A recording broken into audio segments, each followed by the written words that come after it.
Liberty is not a pill that makes men angels. What it does do is limit the extent to which evil can be expressed in the world.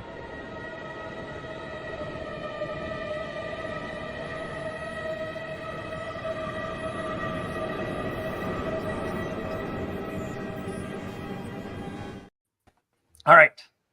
Welcome to the 157th episode of the World Blockchain Roundtable. Our hosts for today are Greg from Rivet, Satoshi Shawn, everyone's best friend, Lisa from the Mighty Lair, Litecoin Lisa, Lisa Mighty Davis, and I am for I am, as always. I'm for I'm, and I'm Joe, founder and architect of Dragon Chain. So a quick update real quick on the layer ownership tokens and governance for this show. This is the first DAO-based podcast. And we've been running for 157 weeks consecutively. What is that? Is that 3 years? That's more than 3 years, right? Wow, is that's that right? cool. Yeah, in fact, it's one episode more than 3 years, I think, right? There's that. Yeah, I think missed that's our right. 3-year anniversary episode. Like we didn't say anything about it. Yeah. So we should take time to celebrate things like that, right? Either way, absolutely. Last week, 133 lot was created, and every topic contributor from last week would get 83 lot. And last week's themes were nominated by Lisa. Is that right? 83 Yes. lot. You got 83 lot for that. That's excellent. And that was what? That was last week. Scammers in a bull market. That's right. Protecting yourself from scammers in a bull market. So that was really good. That was a really good one, I think. It's a great episode. Probably one of the more important things, especially at our stage of adoption in crypto. Like given the phase we're at with the news cycle, it's actually, I think, prudent right now to do a requiem for all of the things that are the sins of our industry, so we can focus on the positives. Yes. We need to give them a a proper resting place so that we can stand over them and not worry about them while we make the argument as to why this is a great thing. Because and it's also as you know, let's say I have no idea, but let's say a bull market comes, you have a lot of friends that get excited about it, and they might or might not come to you. It's one of those things that it's important to have a refresher on those so that you can make sure your friends are protected, right? Very important. So these tokens come with the passive income, free edits, and governance votes in the layer, which is the most important thing. Speaking of which, there is a governance vote that is out there for. So this is a change proposal. What should be the themes for the month of June? Top 4 will be selected. Apparently, only there's some good ones here already. I can see. I voted this morning. Ethgate. That already has 4.5%. Real or fiction? Roger Ver. You guys will have a genuine counter voice here too for that one. For anybody who wants to argue the positive for it, I will happily. I'm going to invite Steve Narioff. Yes, we should probably, if that gets selected, we should have him on. Yeah. We should. We'll invite good old. You should see if we can invite Boring Sleuth, one of the big main ETH community guys. See if they'll actually show up. Yeah, I have DMs with Boring Sleuth too. He's a smart guy. It's like there are a couple of accounts that are doing. I love it. Chain data investigations, on-chain analysis. Yes, amazing.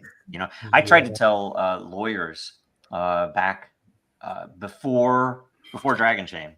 I did this expert witness gig, and I was telling them, in the future, you're going to want to have blockchain data to prove various things happened, right? And it'll be a different world than just, they're telling us this, and we know it's a lie, right? Because they're lawyers, right?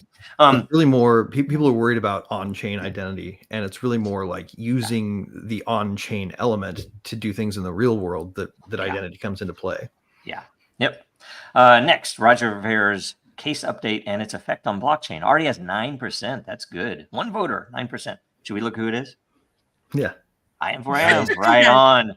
That is I'm thinking about changing my vote. Well, you can. I really want to do the CBDC one and try to get Aaron Day on the show.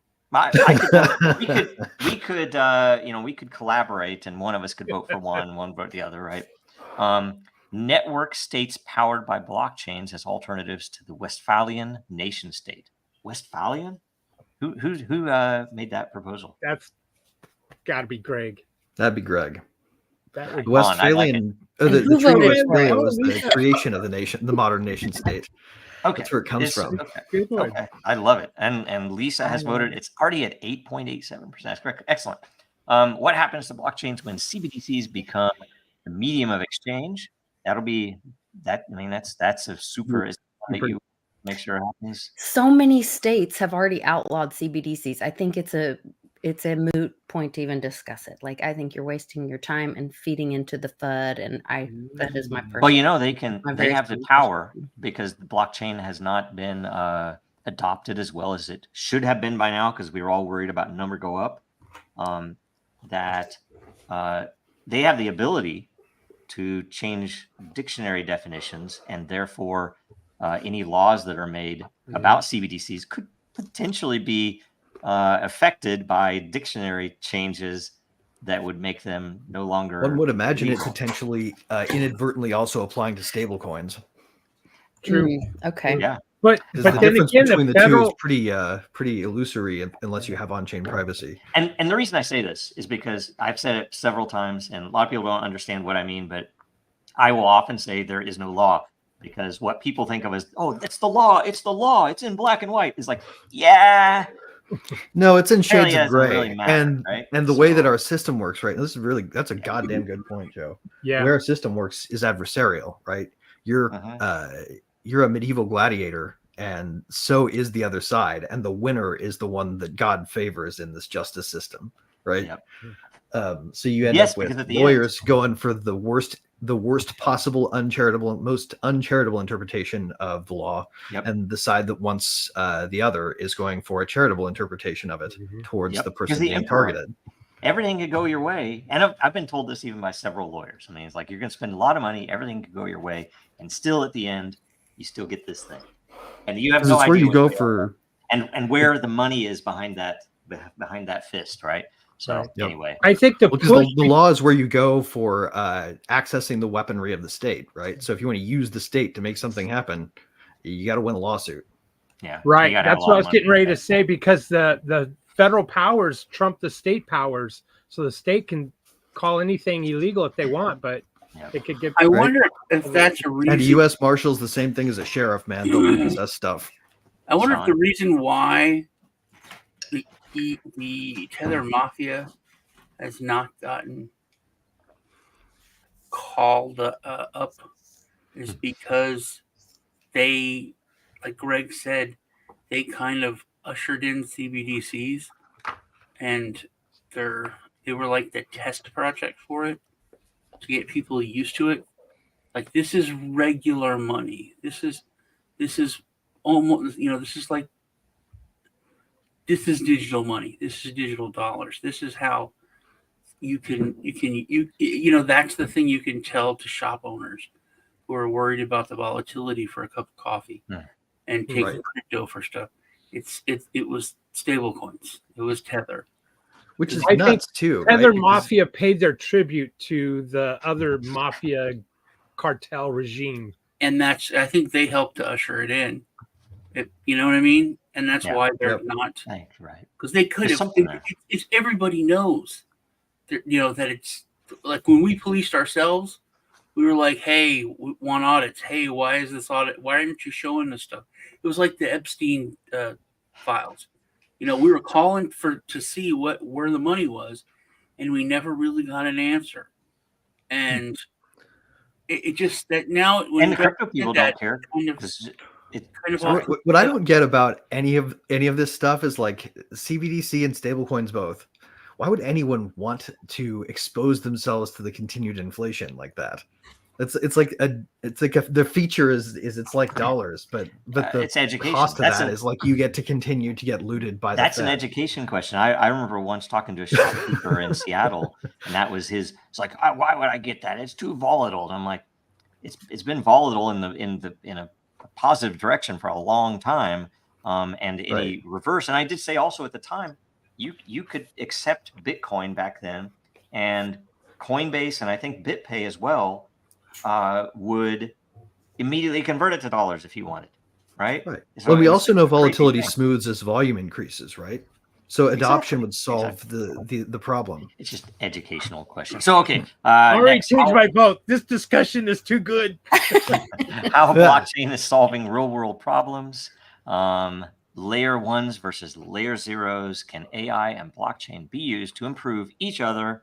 Can blockchain save jobs lost to AI? And has AI stole blockchain's center stage and funding? It's like, well, AI is more easily An interesting question. manipulated, which is something to say, and is important because I think it's going to replace Google for how do I answer this question, and AI is going to provide that answer, and whoever holds those keys is going to be able to define that answer and just say, oh, it's the AI. That's what it said. I didn't have anything to do with it.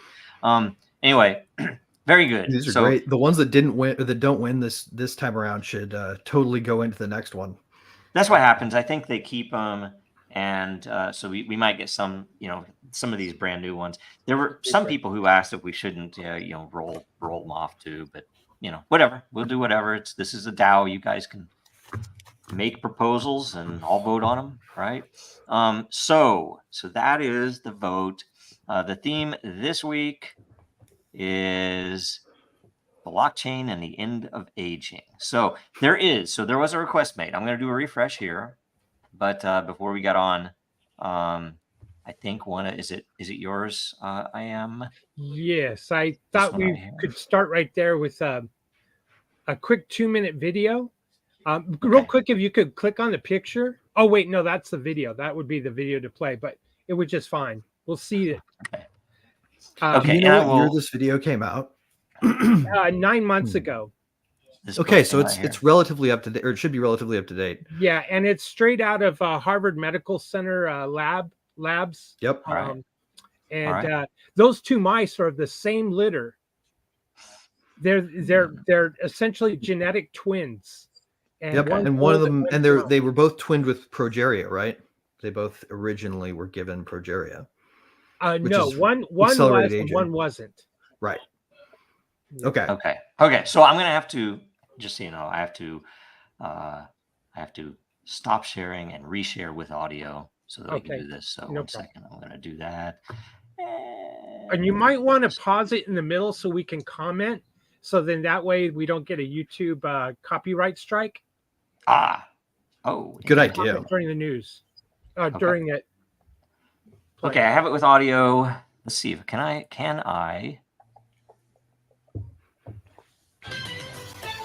You guys getting it? All right, well, how about this? Yeah. In reversing the signs of aging, researchers say that they found a way to make mice look and even feel younger. We want to talk to these mice. WBC's Jordan Jagelinster takes us into the lab to show us how they did it. Researchers here at the Sinclair Lab within Harvard Medical School tell me this study is the first of its kind to show that epigenetics, which is the way that DNA is organized, can be changed, meaning scientists can now drive and reverse signs of aging. There's a clear way to accelerate aging through disruption of the epigenetic programming in cells. It can then also be restored back to a youthful state. Thomas Dixon McDougall was part of the study that took 13 years. It looked at mice within the same litter. Take a look at your screen. Here are two mice with the same DNA sequence, but as you can see, they don't look the same. One of them has had this artificial aging construct. That mouse is the one that looks older. Then researchers reversed that process. PhD student Chris Petty says by repairing their DNA, they made the mice more youthful. Okay, I did the pause there. Any comments? Yes, is they actually aged one, so it's kind of scary. That's the point to make here is for people who are maybe skeptical that this is possible, right? What you've seen is an accelerated aging setting on the right mouse and a youth setting on the left mouse, right? This is like, I mean, everybody can agree that progeria exists. You can get a disease that makes you age prematurely. Yeah. Right. Yeah. I thought that was the Gary Coleman and Webster disease. Oh yeah, right. Is it? Did they have that? Is that what that was? Oh, that's what they had. That was as it turns out, it can go the other direction.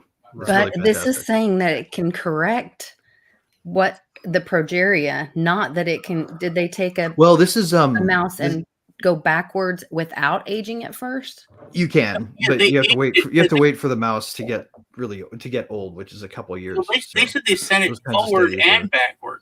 That's correct. That's Right, but but only I have a question. What's the difference between? Is it just words? What's the difference between this and eugenics? Science. Eugen- Oh, Eugenics would be more along the lines of breeding.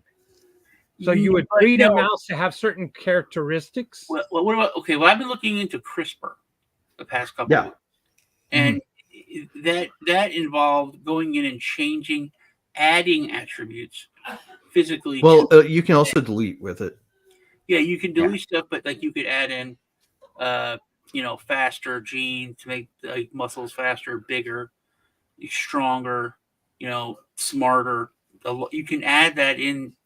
The difference between that, Sean, and eugenics is the idea that this can be done in vivo to existing people, right? So you can like go in and have a treatment and have your own muscles get like that. You don't have to selectively breed within the population. and this in order is this to is this something to do? get there. I mean, like say I can't remember, but I remember well before this part, some of the research was around something to do with the genome itself, but not individual genes. It was almost like there were some elements that break down over time that can't be replicated as much, and that they were looking at improving some of those. Is this Yes. is this actually editing genes, or is this right? It's CRISPR stands for something to do with palindrome. Basically, it's CRISPR-Cas9, and CRISPR is the technology they found. Like all cells have this machinery, right, that goes in and does this editing. Yeah. It's not really. It's dormant, except in bacteria, which use it as a form of viral defense. They discovered this, and then were able to figure out that different enzymes, one of them being Cas9, cut at palindromic repeats. And that's like points in your DNA where, the same sequence of 4 key chemicals to life repeat palindromically. So adenine, guanine, thymine, what's the other one? cytosine? So you would have an ATC or adenine, AGTC, and then a CGTA, right? So it'd be a palindromic repeat.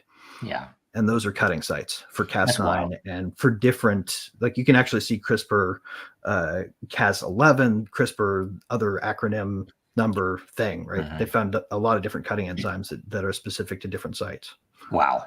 So That's amazing. that's how you can tailor it to do specific edits on the genome, because as it turns out, these palindromic repeats are everywhere. Yeah. Right. Well, So they've you can forever you not can use them known. as start and stop signals. Yeah, because And there's I a- almost went no. into genetics, and there's a lot of interesting stuff, because the genes that were, especially back then, that were known, that there was a lot of other data that they didn't know what it was for, right? And they thought that it had something to do with the Right. the copies. As it turns out, these are just genetic states that can be tweaked, right, by your body's own systems. It's just that we haven't been able to manipulate them until now. What? And Me that's and Lisa got into a bit of a heated discussion Tuesday on this. What if that was turned over to AI? That's actually part of what we're going to find out, is that it already to a certain degree has. See, I told you, Lisa. It She still did won't it do in- harm The way to that you us find because how AI is not parts of the genome sentient function and is cannot AI. be. Say that It's gonna be again. interesting. So I'll That keep going. AI is not sentient. That was a good and break cannot there, be. right? 1 second. I'll keep going. So this is let's go.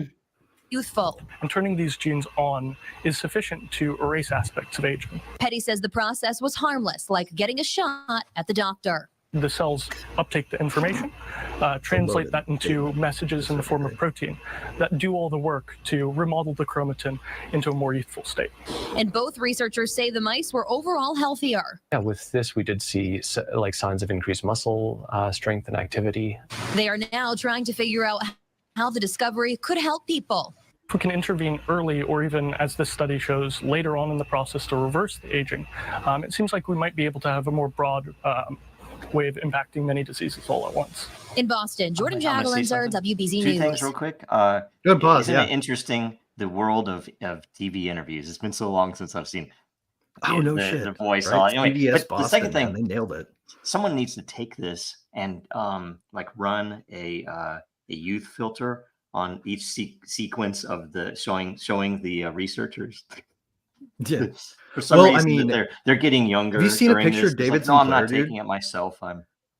Pull up a picture of David Sinclair and just let's have everybody try to guess how old this dude is. This is the guy who created this shit.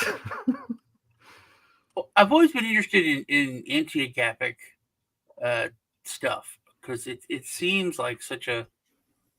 How old do you think that dude is? I don't know. Is he kind of like weird? Yeah, he could be. He's 54, 35, or he could be 50. Yeah. Look, that is a young looking 54. Is all I gotta say. Well, I'm 70. Sean. I think I'm older than Sean actually, by a month or something like that. I think it is like one of us is older by a month. But there's stuff like resveratrol, resveratrol, right? metformin. There's all types of drugs that take, and rich people take them before. Like really? They're fine. They don't have diabetes. They take metformin. Right. They'll just take metformin. Although metformin, all it really does is slow the process. And well, same with resveratrol, which is in with the skin of red grapes. Yeah, if you take resveratrol with, I take this too. Actually, resveratrol, you can get it over the counter at the grocery store. Really? Yeah, and it's just in the supplement section. And I take that with NMN, which boosts NAD+. That you have to take those two together. So the problem with all of this, so first of all, I did not see that they did the reverse on a non-injected mouse to make it younger. I'll send you the research if you want to see it, Lisa. I do want to see it, because the other thing is I do a show with Dr. McDaniel, Dr. Reg McDaniel, and he was like the guy that tested the Dallas Buyers Club AIDS guys back in whatever. Right, yeah. He's brilliant. And he was also threatened by the power. I think it goes without saying that this needs to be developed by the private sector and not by the government, because they can do evil things with this technology. The problem with all of this is that a drug, if it is approved, first of all, has to have a lethal dose. Second of all, can only exist to stop or the problem or the the side effect. Right. We only treat reactively. For it to be approved, it has to also be shown that when you remove the drug, that that the problem still exists, right? Or the symptoms still exist. So, right. And Lisa, the way that I see what you're driving at, and the way that this links up is progeria is the same thing as aging. Like it's from a genetic state standpoint, curing progeria is the same thing as curing somebody who's already old of age. The mechanisms are identical. You can look at a mouse with progeria. Then show me the mouse that has no progeria. That they've been doing these, like they said, for 15 years. I will send you. Okay. I'm excited for you to see this, because I would love. I mean, it would be awesome. I'm just saying. I have questions. This is a really, I've been following David Sinclair for a few years now, and the whole idea, because the real key takeaway here is most of us die from aging. In other words, a lot of cancers come about after we've aged. Right. And things like dementia, Alzheimer's, Parkinson's. A lot of things are old age diseases. Right. So a young person with Parkinson's. But also if we could freeze stuff that we've learned that is in our food, right? Things that affect it that bring it quicker. Let me finish. Yeah. Exactly. So the idea here is either freezing your current age or going back a little bit, but there are like 12 or 14 predominant markers that change our aging process, such as food and diet intake, and environmental, which also triggers different diseases. Right. Diseases. Your epigenetic system is a way your cells adapt your Right. DNA to your environment. So all of these ideas and combining with being able to change that, shall we say, the on-off switch to aging. But what's going to be, there's so many societal questions, but the other big issue is the FDA, or if you even want to, whatever, for all of them to come into agreement and say, okay, well, we're going to go ahead and allow these kinds of therapies to go forward. One of the things is, like Lisa mentioned, one of the things is, can this be reversed? And well, you could say, yes, it could be reversed, but in a sense it couldn't. So in other words, we would have to create new guidelines or new legislation, whatever, for this to actually be tried on humans. Or then that would allow true healing. Or guys, And they don't want that. consider this path, because this is actually probably what they're doing. Imagine you apply AI to a search and say, we know that we can use this genetic editing technology to achieve this outcome in a cell. Are there any small molecules that we know of or that can be assembled that do the same thing? And you ask an AI to do that search. And as it turns out, it comes back with 7 or 8 really great candidates, 2 of which are the subject of another recent study that's more recent than that video. So you can now use the chemical drug approval process to get there by just saying, we're going to treat Alzheimer's with this. We're going to treat blah, blah, blah with this. It gets approved for one thing. Off-label use for aging is the next obvious occurrence. When you looked at the pictures of David Sinclair, he is constantly checking his blood, and he's looking at his particular markers. His blood is telling him that he's actually in his 20s. Yep. His muscle mass, brain functions, all of these kinds of things. And he looked at those 12, 14 markers that change your life. And now, not to say that he hasn't failed in the past. There was a $700 million failure when he was looking at resveratrol or something like that. Resveratrol is by itself ineffective at doing about anything. You have to combine it with NMN. And that was kind of a failure. Which let me know what that is again, Greg, because I've been taking resveratrol for a while. Yo, what are you supposed to take it with? Yeah, what's that? You have to. It's hard to get these days because recently, after it started showing some actual results in a lab, the FDA blocked it from people because a drug company wants to use it. But there are still places that sell it. I can send you a link. There's one thing I wanted to bring this up: the AI thing you talked about. A friend of mine, also, if you have Monarch wallet, Monarch is stopping support for the wallet as of July. This is Robert Beatles, and he's very, he used to be huge in crypto, but he's kind of moved. It's much more bigger in politics. He was always big in politics, but he is really huge in his own state politics now. He's the one that has Sunlight, that the project that Operation Sunlight. Operation Sunlight wants everyone to get involved in like local politics and so on. Anyway, yeah. He was very brilliant. So the Satanists were at a state like town hall thing, and then they basically, Satanists are supporting this candidate. Is this the like Church of Satan people that are sort of Satanists in name only, or is this like actual these are actual Satanists in not Las Vegas, Nevada. Anyway. Okay.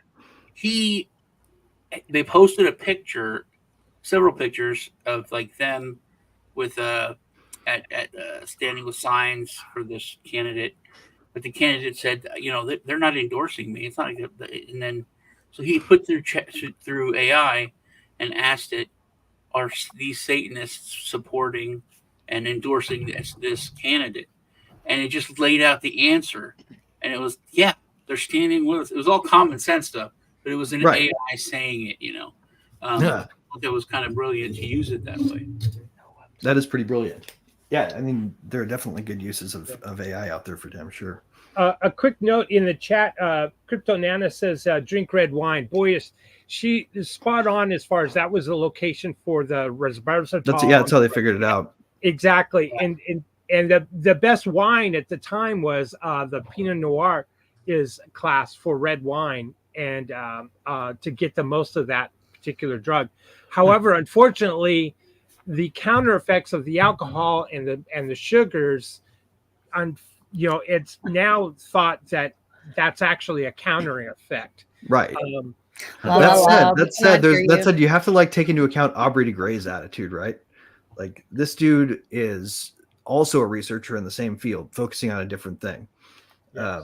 But has always been like, I'm going to drink a beer with dinner because I'm going to enjoy my life. Right. So a glass of wine, even if it doesn't do anything for you from an aging standpoint, is part of what makes life worth living. Well, what's also interesting, I'm doing Atkins for a while. So I lose weight. But I can have a cup of red wine, 8 ounces of red wine. So I use that for cooking, but it's only red wine, especially Cabernet Sauvignon and Pinot. So those are the lowest in sugars, the lowest in carbs. They're literally like the best to drink. And when you were talking about drinking red wine, those two are they have the least amount of counteracting ingredients. Interestingly, it's also present in other naturally red fruits and vegetables. Cherries. For instance, you can actually find resveratrol in beets. Yeah. And there's heart stuff from beets too. Yep. Like really good heart stuff. Well, anyway, so how does all of this staying young tie in with blockchain? So here's the question, right? Do we get back to questions? Here's the question. Is in there? And I hope that it becomes immediately and abundantly clear that there are a lot of reasons why this matters, right? When you think, when you think past the effects of this kind of breakthrough, right? Because if a product like this goes on the market, it's going to be resisted initially in name only by a few people who are, angry with the idea that human flourishing is being improved, right? The anti-humanist types and people who think that overpopulation, antibiotics were also a sin, and that anesthesia for surgery was also a sin because you're flouting God's plan for Earth to be a place of suffering, right? Like these folks will resist initially, but it will go wide, right? Like if you could buy this for the same price as you can get an antibiotic, nobody's going to stick with dying of aging, right? Like I can't imagine. So that it's going to be everywhere. And what does that do to the world? What does that do to society? To me, that's where blockchain comes into play. And quite honestly, I think the big point is if we can go after aging, we can cure. Actually, we don't even have to fight and cure cancers and all these other things, because by turning off the aging, you've essentially prevented those other diseases from rearing their ugly head. So it seems like more likely, or a better smart might make cancer more rampant because people would live longer, and so they would be collecting those PFAs for longer and longer and longer. Well, except for those cancers and. Well, here's something, and I think this is the big thing. I was going to say what that just said. The biggest thing is you can record scientific data, and it can't go away. Now, my friend just died this week. Oh, I'm sorry. Of cancer, and he was condolences. He was my really really good friend. How old was he, if I may ask? He's like 40, like 49, 50. Wow. Fucking tragic. If you want to hear it gets much worse, dude. So this family of his family, we moved to Texas. I'm from New Jersey. I was fish out of water. And there's three brothers, older, middle, and Alan. And Kirk, middle brother, was my best friend. And I lived at their house, and they were a proper Southern family. And Alan loved outdoors. He took me hunting, fishing. It just exposed me to a lot of stuff that I didn't know about in New Jersey. But Kirk, best friend, Love this girl. Got married really early, or young. They had a baby. She's my goddaughter. They were in the the prenatal doctor's office, and this girl's name was Mercedes. They were like, "That's a cool name. That's a cool name. We should name our daughter Corvette." So they're like, "How can we do that without it being weird?" So they named her Corey Yvette. But anyway, I love that. That's awesome. His wife, my friend, got rectal cancer when we were in our 20s. Jesus. Yeah, and they didn't have health insurance. Like a 1 in 10 million occurrence, probably. Yeah, and they didn't have health insurance, so she didn't get treatment. That was something like she could have gotten healed, but yeah, they couldn't afford it, and that they it's in that. I mean, you can't. Everyone says we have medical coverage here. We don't. My son needed. Well, I mean, and part of the problem is we pour it all into treating diseases of age, right? Like all of the money we spend on healthcare goes there. Well, here's the thing, everyone has a story like that. I know. I mean, my aunt died of cancer. My mom had cancer. It's a lot of that. And throughout the year, this takes the minimal amount of research to go down this rabbit hole. Several doctors have said that they've come up with a cure for cancer. Every single one of them died afterwards, like right away, of odd circumstances. Every single one of them, their homes and their offices caught fire, and all the research was gone. And that's conspiracy craziness. It's every single one. But if you look into it, there's so many cases of that where like independent doctors and researchers years ago claim they found something out and then died, and all their research. But if it was on, there's so much more known about it now that it's not impossible to me that somebody in their home lab could figure it out, right? But I think because grief, we've never talked about grief. We've talked about anger. We've talked at the Fed and exposing people, and they did terrible things. But there always could be an excuse. We did the terrible things for security, for the protection of the state. There's no excuse for these drug companies except to make money. Like, we could, and people understand it more now. There's no profit in curing someone. There's only profit in, treating it or creating it. Right. And this is one of the ways in which society is going to have to transform itself. But I think this is something that would make society say, oh, fuck it. It's the rope time. I don't care.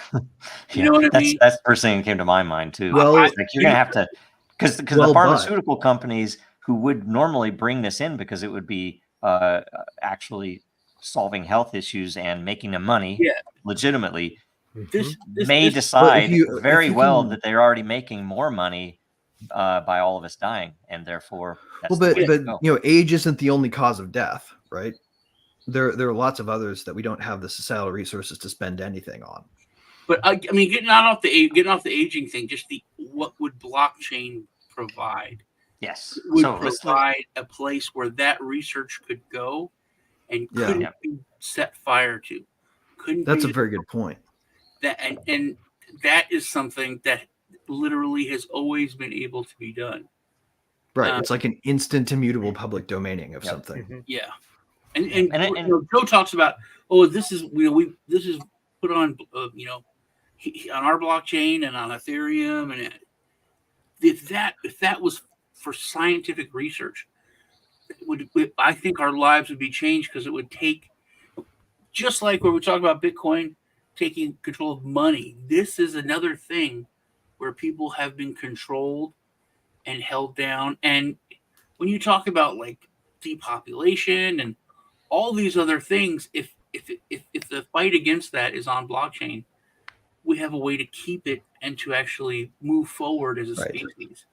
Yeah. And as for which blockchains you would choose, I would want to use any that supported blobs. What are blobs? Blobs. Oh, blobs. No, binary large objects. yes. Binary large objects. And it's a funny thing. It is a How you can cultural encode a file, phenomena, basically. whether they are blobs or blobs, depends on. I've always paid attention to that with engineers. It's funny. Right. That Dragon Chain does, of course, and you need a blockchain that can store arbitrarily large amount of information that's scalable enough if you had trillions of data points to work on, and that can leverage other blockchains, right? And it doesn't have to be you want to knit together chain, a whole bunch. You want to use a multi-chain interface, like kind of like Dragon Chain is. Yeah, exactly. Think about it a certain way. You want the proof, even let's say, some crazy scenario. Let's say Bitcoin falls over some unknown hole in Bitcoin. Ethereum's still there. Other chains are still there, right? So you need to put this proof on as many possible chains as. And what's critical is that word immutable ledger. You want to make sure that Big Pharma isn't going in there and deleting stuff. Yeah. You want to make sure that whatever the trial, outcome is, it's not manipulated, altered, deleted, changed. Right. You wouldn't want to have the central. You wouldn't want to have a central NIH digital research repository to coin a parallel to CBDC. Yeah, right? You have to pay to see the actual research and all that. And I will say, I mean, you could say tinfoil hat, and as we move further and further into the future, this is less and less crazy to say that. I think one of the reasons they've come after several crypto, it's obvious they came after library because it was competing with somebody. Well, I mean, and it allowed immutable upload of videos. It was something I didn't initially think at first, but I was like, the more, seeing dictionaries change and seeing, I would say if this comes up, that Big Pharma will fight, they will lobby to kill projects like Dragon Chain, because they don't want that history there, because they want to be able to manipulate it and not have the liability of. They want to say that it'll take 99 years to release all the documents. That's what they want to be able to do. And that's a big thing. And whether you're talking about war or you're talking about health, it's all the same stuff. And they want to be able to control history, right? And that's what the whole biosecurity paradigm is about, right? To use analogies of warfighting to combat human health weaknesses and weak spots. Yep. Okay. Next question. I wouldn't choose Solana. Just saying. Yeah. Probably not. There's too much trust me, bro, over there. Yep. Number go up stuff is you need to stay away from for anything that's, in my opinion, that's serious for actual use. I mean, not that you would stay away from Bitcoin. That's, the Bitcoin's only utility is number go up. But I say that it's only recognized utility, but it's real utility, in my opinion, is history. So this is my favorite question. This is absolutely it's an old fart question. Okay. So this isn't an old fart question. This is let me read the core of the issue to me. Blockchain and society question: assuming we cure aging, how can blockchain be used to make this therapy roll out fair and not just for the affluent? Maybe a blockchain lotto. Finally, what happens to our resources if everyone lives 200 plus years? Taking question one. This is a great thing to be concerned about, and I think the key here is that we want to combine blockchain with a distribution. If we really want it to be fair, we combine blockchain systems with a distribution mechanism similar to the Silk Road. I think everybody needs free market access to this thing. If you do that, the treatments will sell for so little that everybody will be able to afford them. And there's not a person on earth who doesn't have aging as a disease. If there's a cure out there, we can sell it mass market and make a ton of money. We also let the market people win. We also need to tie that to, because I think anybody should be able to do it. And the only thing that I think is, I guess, a big thing that's interesting is culture and morality. And go watch Lord of the Rings when Gandalf is talking to was it Pippin or Merry about dying, right? It's like you don't need to necessarily, you might want to live longer, but I don't want to live forever, right? There's a reason to speak for stop, yourself. right? Well, no, but it's just, I am speaking for myself. It's like, it should be up to you. It's like if they came to you, Greg, and said, no, you have to live forever. It's like, but I'm in prison and I just want to, I'd be like, I already chose that. So cool. Yeah, I'm just joking. It's like, that's one of those things though. That's the like, whole subject. It makes me remember this in this interview I watched years and years ago. He was a creepy rich guy, like a Soros. It was, I forget who it was, but and Musk said this that got people thinking about us being in a simulation. How things, if you're actually have an open mind and you look at how something is moving at an incredible speed, like I played Atari, and now when you play Fallout or something like that, it's almost indistinguishable from like watching a movie or something that real people. And he said if you just take that, if you look at that technology and you think about the improvement in the next 10 years or 15 years, it will not be indistinguishable. So if that's true, and how do you know you're not in a simulation? And when you look at it that way, you're like, whoa, that's a good point. And this super rich guy who was funding anti-agaphic stuff or aging. He said aging is like it's like a disease, and he said we've already, like I think it's the past 50 years. I mean, this was a while ago that I watched it. In the past 50 years, like the human lifespan has went from literally like 55 average to like 72 average or something like that. So we've been making the human lifespan longer and longer. And if you just look at that data and think of if we've been able to do that in the past, 50 years, then we should mathematically be able to live forever. So long as we keep progressing. And when science keeps moving forward, we should mathematically be able to live forever within the next. You're talking about longevity escape velocity, where eventually we'll kick the lifespan out by more than a year for every year of research we do. Right, like that was it. It's like every year of research, we seem to be advancing like 2 months.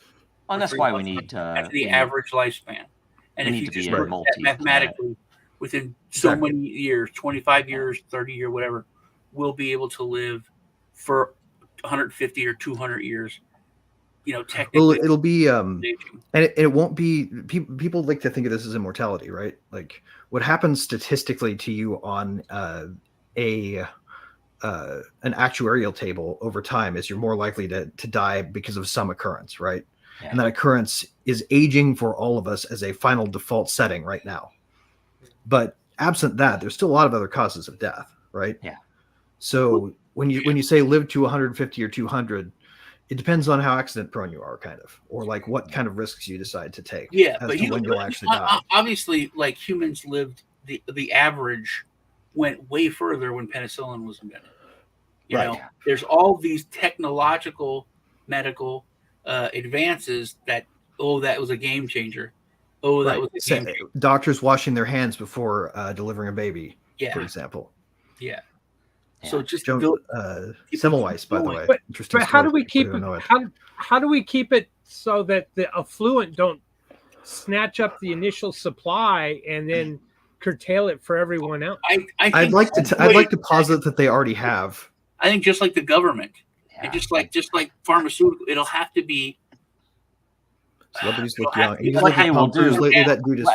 the way, there are several treatments that because I know people in the crypto world who take advantage of some of these things. They go to a foreign country to get some what do they call it? Stem cell therapeutics done. They do that right now. It's illegal in the U.S. Why is it illegal in the U.S.? And various depends, but it's because like money interests who would prefer it stay illegal, so that And that's their that. businesses I in other remember countries can arguing stay up. with actually with Trump people about that, or really anti-Trump people.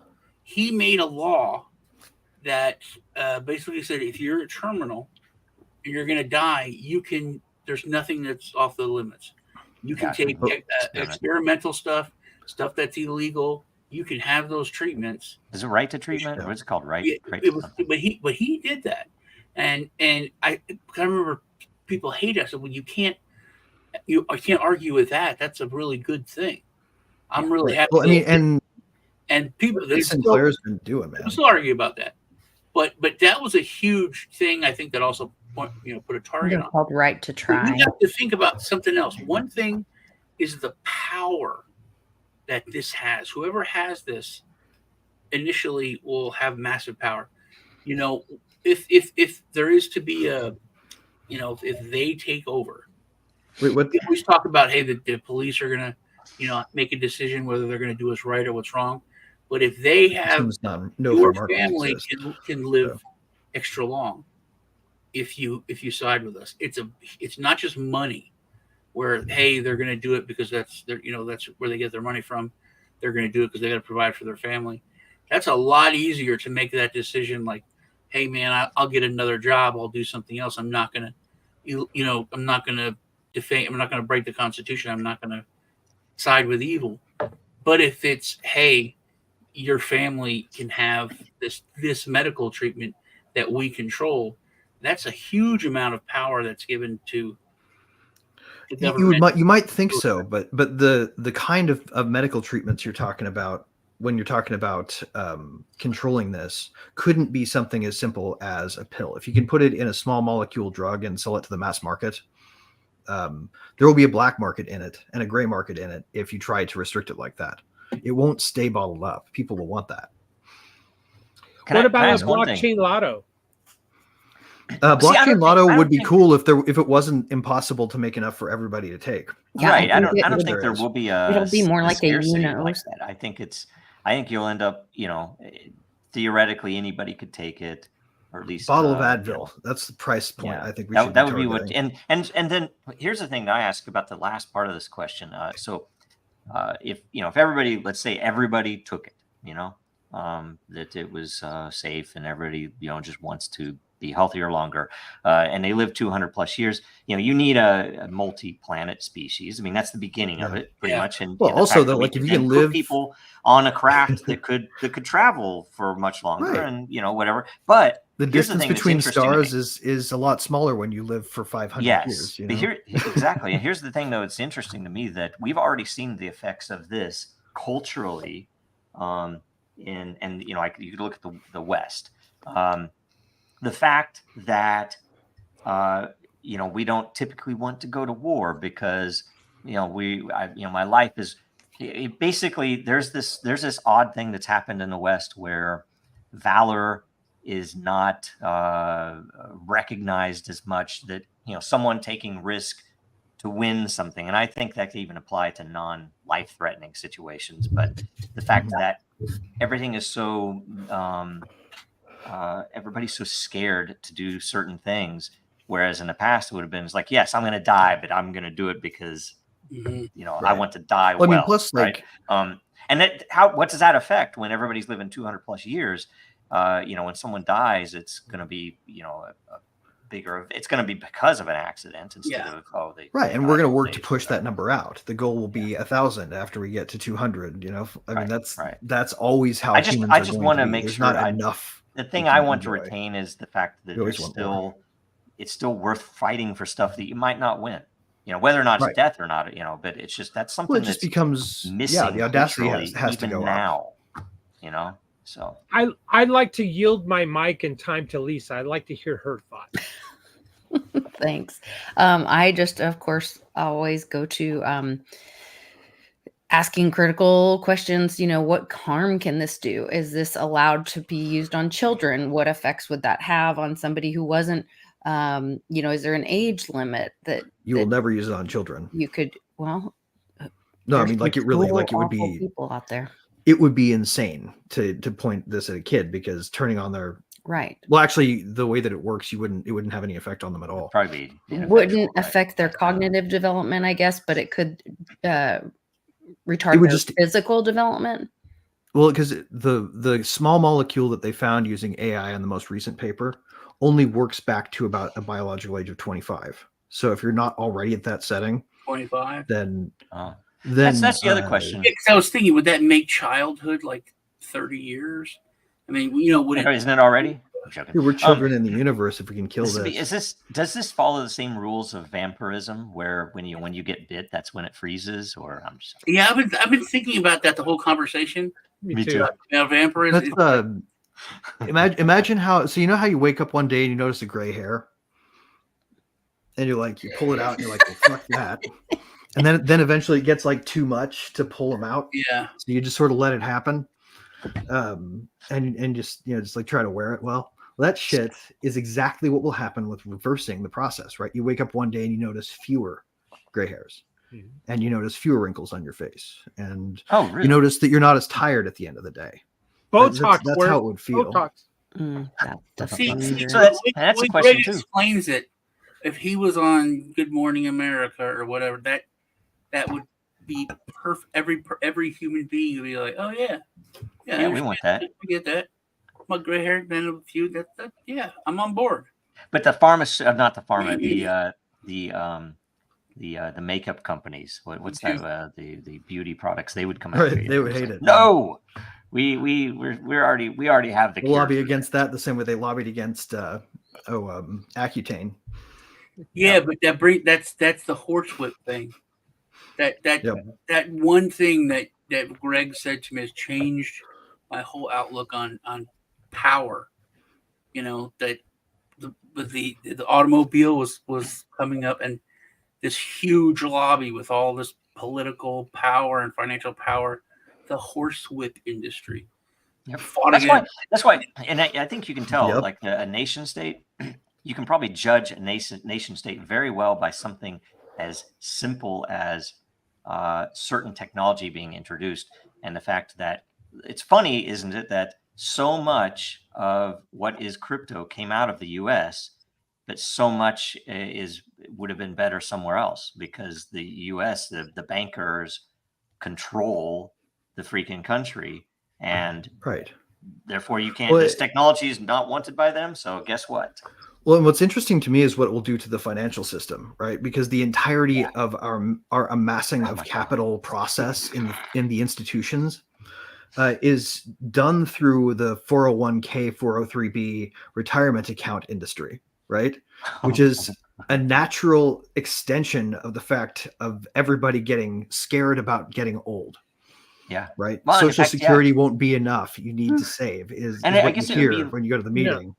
One of the more attractive things about being what a if that goes away? Was always the fact that they knew every language. There is a particular historical figure that a lot of people think is a vampire. I can't remember his name. It's some European figure that showed up historically and then showed up and looked the same way too long later. What's his name? The Count of Vlad the Impaler. No, he was Count of Monte Cristo.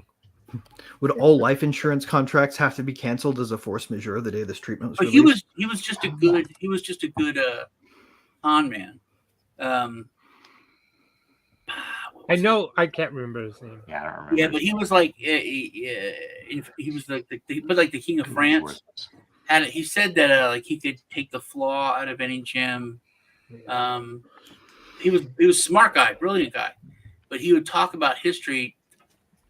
He was supposedly here. He's the wandering Jew that when Jesus was carrying the cross and fell, he was the guy that went to him and said, "Hey, you got to get up. You got to get going." What was that guy's name? And Jesus said to the guy, "I will find rest, and you will never rest." And so the guy just never died. That's what this dude said that he was, but he was Simon. Right? Yeah. Simon. Yeah. He was just a con man. I forget what was it. Yeah, he was like the last real Lazarus. They should call it the Simon effect. Yeah. I often think of the vampire club. They're all living to 400 or 500 years old, and they come together for their vampire convention or something, and they're all wealthy. Isn't that in Davos? Yeah, Davos. Yeah, I think They're all wealthy because they've invested their money and they could foresee trends because they've learned all these trending, and so they're extremely wealthy. They're extremely connected to society as puppet masters. The WF, there you go. And I always picture it that way. So if this technology proves out, but the first one of them to sell it to the mass market, though, is going to get rich. But that's the point. If they control the distribution, then only a handful of these people are going to become ultra wealthy and ultra controlling. It's the nature of who we are. It's our valuable, infallible, Right, but that way is exactly why it will come to everybody cheaply ultimately, because you can sell it at mass market price. No, you can sell this thing at mass market prices. There's not a single person who doesn't have the target condition. I don't know, but the research has got to get paid. The research has got to get paid. Right, but usually, these guys are not distributing it themselves. I think you should look into how Sinclair's companies handle anything. I will tell you, anything in the West that is based in pharmaceuticals, you can't ignore non-market principles, because they're the very people that hold the keys to much of this are not. So what you're saying is that if antibiotics were invented today, they would only allow rich people to use them? It's entirely possible.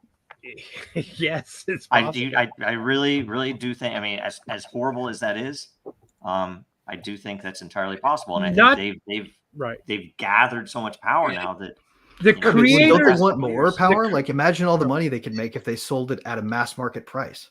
No, but then they have more competitors for the resources that are on this planet.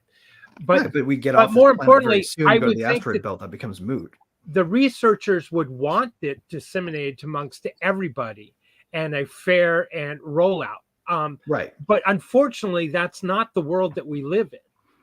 Well, it would be, for example, more difficult to keep wraps on, or more possible to keep wraps on if they hadn't published the chemicals they intend to use. Totally. That's why I've already seen it. I've already got copies of it. I can absolutely go out and order the same small molecule myself and do I think home experiment if I feel like it. In my opinion, these researchers are probably, they would want the right thing. The problem is the pharmaceutical companies run by the way by veterinarians, right? I mean, it's like, it doesn't even make sense. The CEOs of these pharmaceutical companies, these are not there because they're great scientists who want to do good for the world. They're there for other reasons, and I'm not even going to say it's pure, because I don't even believe that it's purely economic reasons. You guys know the name of the company that's going to be selling it? No. It's called BioLife Sciences, I believe. It's Saint Germain company. That's the guy.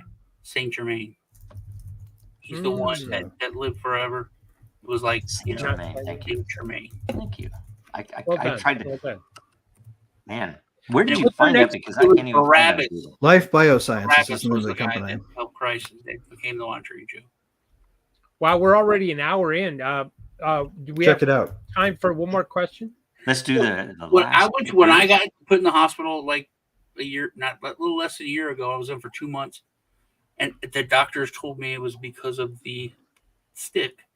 When I got out, I got my prescriptions, and it was $2,000 a month. And I said, well, not going to get those. So I literally just didn't get. And one of them was like $800. And it was because it just came out.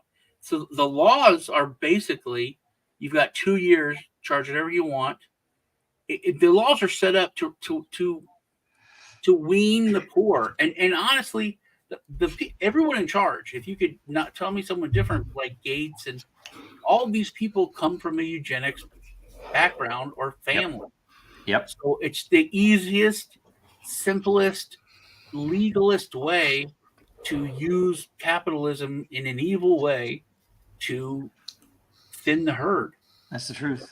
It is. I mean, look at Gates' mom and dad. Well, we can't let these fuckers win. No, we can't. Right? We have to do this well. And by the way, I mean, this question, how can blockchain be used to record anti-aging therapy side effects for everyone to participate, post, and see? Put it on Den. You can save the proof for it. One more thing on Well, I mean, that. and they need to do a fully rigorous study process. When I complained This isn't about an it- emergency rollout, right? When I complained about it to my It's a friends, careful rollout. my friends that are pharmacists and farm techs, they came to me and they said, hey, that's how things are, but you have no idea how expensive things are. They told me this creepy fact. What do you think the most expensive prescriptions are? Anything for children. Yeah. Okay, here's another Diabetes, angle real fast, too, guys. For an adult, Another angle. I want to hear this. I want to hear what is it? Which one is it? Any of it. If it's the cancer treatment, it's like 10 grand. But if it's that cancer treatment for a child, it's like 18 grand. I know I have somebody in the family that had Jacked up. that there's this drug that literally it's 30 grand a month. And they take this and he's like, we That's the can't Hep pay C 30 drug, grand right? a month. Right. And so, you know, they have to go and they have to play games with the insurance company and with the pharmaceutical company over and over again.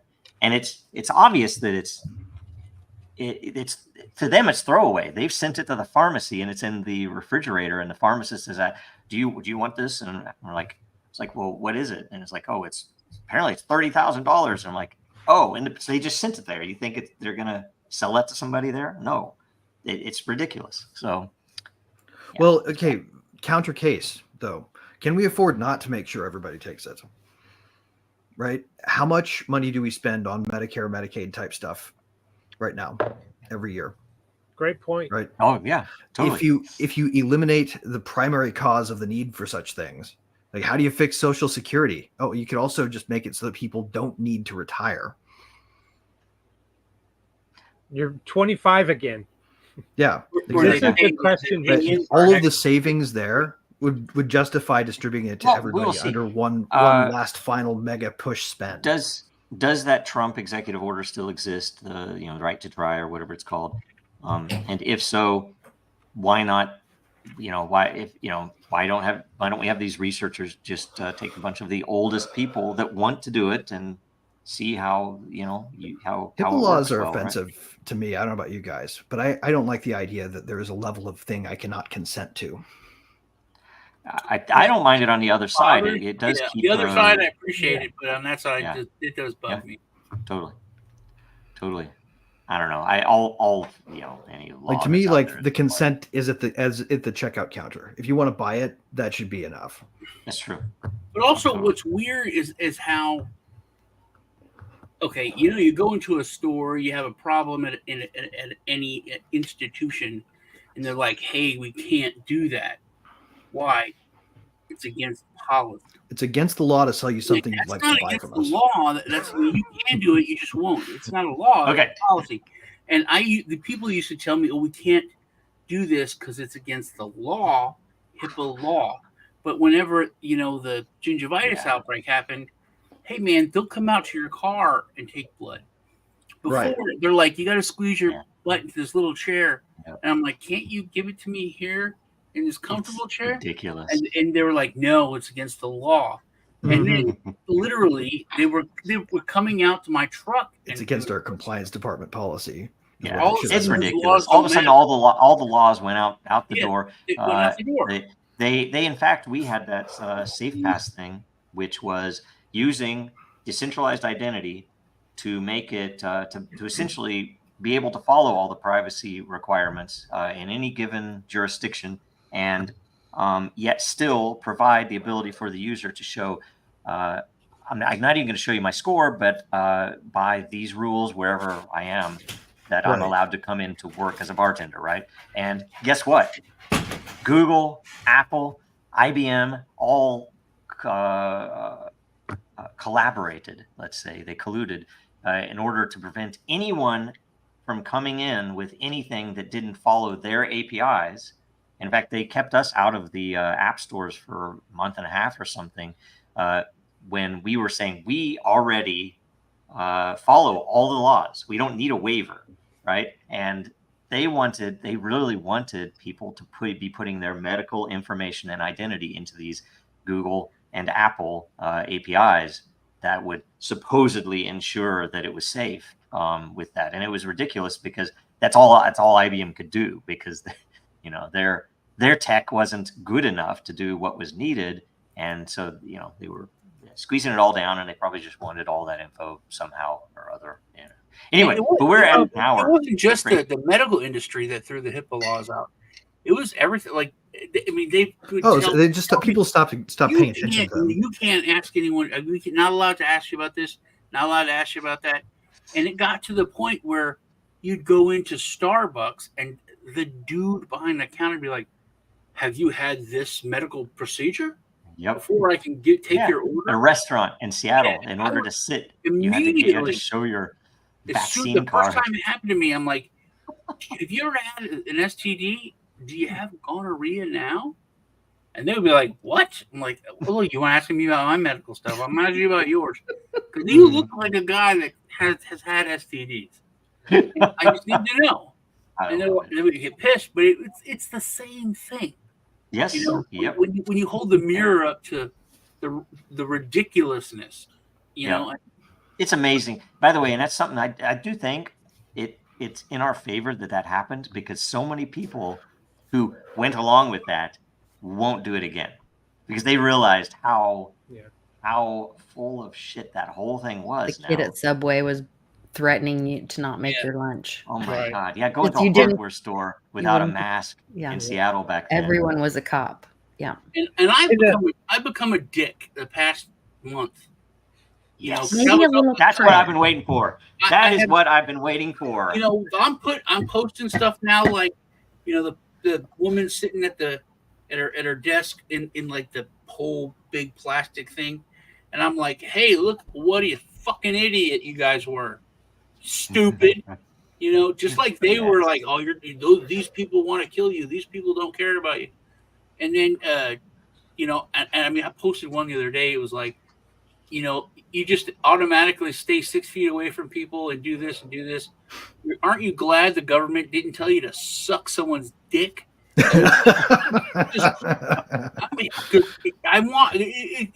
People would have.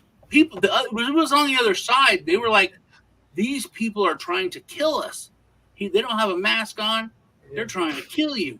There's places where the people go to old ladies and like we're screaming at them and going off on them. I mean, we're walking up to two people outside on a picnic blanket and just yelling at them for not sitting there with a mask over their face. All right. In the chat, the weirdest thing. It was funny to me because just like 10 years earlier, we were arguing that burqas were a violation of human rights. When required by law. Oh yeah. Yep. Did you see the shampoo commercial? We are almost 20 years earlier, actually. We're into meme territory now, so memes and current events, so we can keep going. This is a great topic, guys. Thanks for humoring me with this one. This is like one of my biggest sort of side study things that I read about a lot and follow, and it was just really cool to have you guys have a conversation with me about it. So I got a little real quick backstory on this too. Long before David Sinclair was around, this was in the 80s, and boy, my friends and family thought I was insane, but I was writing letters to Alcoa Foundation, which was located in Mesa, Arizona, I think. And they were the ones that would say, "We can cut off your head and freeze your head, and maybe we can thaw you out later, or we can do your whole body." And at the time, the cost was $30,000 for your head and $100,000 for your whole body. And Alcor, not Alcoa. Right? Yeah, that's right. That's it. Sorry. And it's the deep freeze, freeze me now and thaw me out later. And you just take a vitrification really policy out for it. And so I thought, well, hey, maybe, even if there's a 1 in a million shot or 1 in 10 million shot, why not throw the dice? It's just a life insurance policy. And I was seriously considering that. And then I met the missus, and the missus like, no, you're going to get cremated, because the last thing I want is for you to come back 80 years from now and I'm some old lady and you're all young and spry and you want someone young. It's better off if I can't have you, nobody can. And so we're going to burn you. Yeah. Oh my God. Oh, By the way, for fun, I'm signed up for that. So oh, are you? I'm Okay. going. Well, I'm I going seriously into whole considered body it. Alcor, man. Really? If I go out before some other technology makes it kind of a moot point. You show Oh, the this is a Burka? good one. Have you seen the it's going viral now, but it's an old commercial, and it's a shampoo commercial, but the woman's in a like full burqa, and then it shows her washing the burqa, but like the whole thing never shows her hair because she has to be covered. So the whole and she's in the shower with it, shampooing, and it's funny. Wow. Yeah. $20 Here's a one. month This life is insurance policy, man. here's a meme that just randomly came up that is pertinent, topical. Anyway, I took it for a free donut. Boy. Yeah. Who took? that? I want to meet one of those people. There was that I want to meet a governor person that who's ate like, nah, but okay. he ate burgers and fries. Well, that was them targeting like the youth. Like they told them also like they would have you can get pizza and not go to school, but don't tell your Candy. parents. So this And is all like of that. this is the pre-college youth, right? The ones where they didn't use the Yeah. adult version of this, which is we'll make it so you can't go forward with your education anymore if you don't do it. Well, and that's that whole Never you forget. know, they should have their permission over their medical and not have to consent to their parent or get parental consent. knew- That whole Yep. sick movement. Right. Um, The startup being like we're also gonna use this to give them surreptitious puberty blockers and shit like Was that. it Secretary of Defense? They or was it? I can't remember. There was an official that they was questioned. You're in not front of old enough Congress to that past kill week. until you're 18, you're not old enough to drink until you're 21, but we can do this to you now. Right. If he had any regrets about firing all of the Marines that didn't take the vax. He said no regrets at all, and and yet he was complaining that they don't have enough recruits, and I was like, well, you fired them all because they didn't take a vax. Do you regret that now? It's like, no, I don't have any regrets. We were, and it's like, okay, that was intentional. I saw there's something in Canada. This business owner, I think it's a pizza place. He's suing for financial damages for them having putting the restrictions that weren't scientific. They weren't needed. The gym guy got all his money back. Yeah, he did. I saw that. Court He just won. settled on that. Really? Was that in the U.S. or Canada? It was in the U.S. U.S. It was This a Canadian gym guy, in New Jersey, I believe. But he's all over the news, and he's like, I'm doing this because I want to set a precedent so everyone can sue. Because that really did. It killed so many small businesses. Yes. Yeah. Yep. And there's then- some great places. There's some great restaurants that no longer exist because of that crap. And some entire product classes. Like people don't realize it, but Intentional. when Whitmer decided she was going to tape off all the lawn care stuff, there were probably several lawn care implement sellers that died. Yep. But if those people are able to get a financial shot in the arm, those are entrepreneurs. Those are the people that made a business work. They'll just restart. It'll come back. If they're able to hit the government. I want to talk about something that there's two schools. I talked with Lisa about this, and then after that, a business asset. I saw this interview which blew my mind. John told me. It was about politics, and he said, "Do you think I can bring peace to the Middle East?" He said, "Hell no, I don't know anything about it. I don't even speak the language.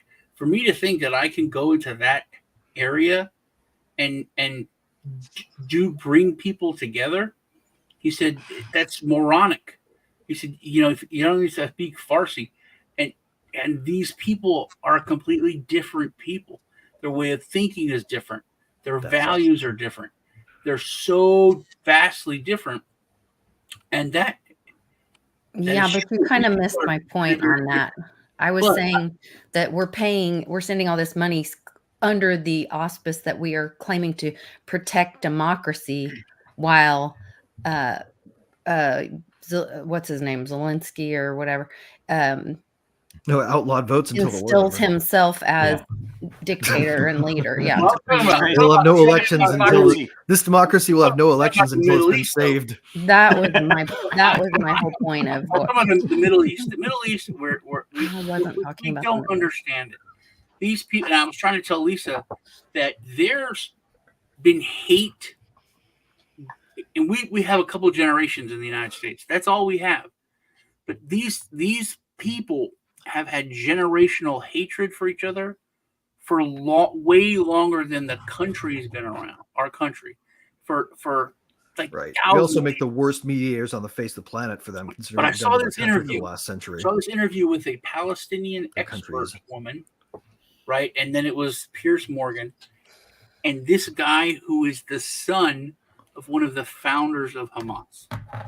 So everything this woman said, this dude is like, "Shut up, Karen.